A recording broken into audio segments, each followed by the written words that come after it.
شروع اللہ کا نام لے کر جو بڑا مہربان نہایت رحم والا ہے۔ پیغمبر صلی اللہ علیہ وآلہ وسلم نے تیوری چڑھائی اور منہ پھیر لیا کہ ان کے پاس ایک نابینا آیا، اور تم کو کیا خبر، شاید وہ پاکیزگی حاصل کرتا یا وہ سمجھ جاتا تو تمہارا سمجھانا اسے فائدہ دیتا۔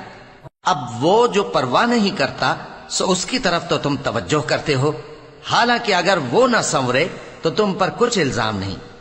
اور وہ جو تمہارے پاس دوڑتا ہوا آیا اور وہ اللہ سے ڈرتا بھی ہے تو اس سے تم بے رخی کرتے ہو۔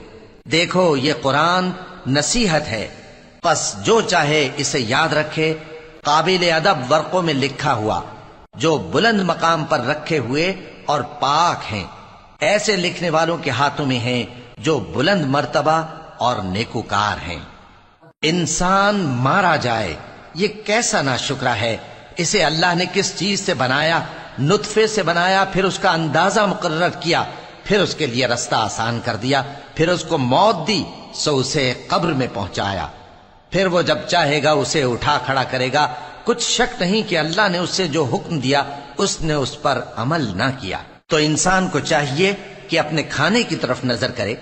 بے شک ہم ہی نے پانی برسایا، پھر ہم ہی نے زمین کو اچھی طرح پھاڑا، پھر ہم ہی نے اس میں اناج اگایا اور انگور اور ترکاری اور زیتون اور کھجوریں اور گھنے گھنے باغ اور میوے اور چارہ، یہ سب کچھ تمہارے اور تمہارے مویشیوں کے لیے بنایا۔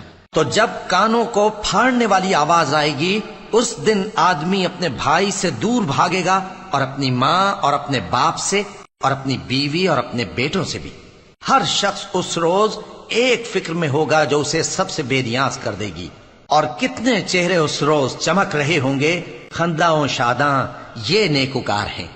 اور اس روز کتنے چہرے ایسے ہوں گے جن پر گرد پڑ رہی ہوگی اور ان پر سیاہی چڑھ رہی ہوگی، یہی لوگ ہوں گے انکار کرنے والے بد کردار۔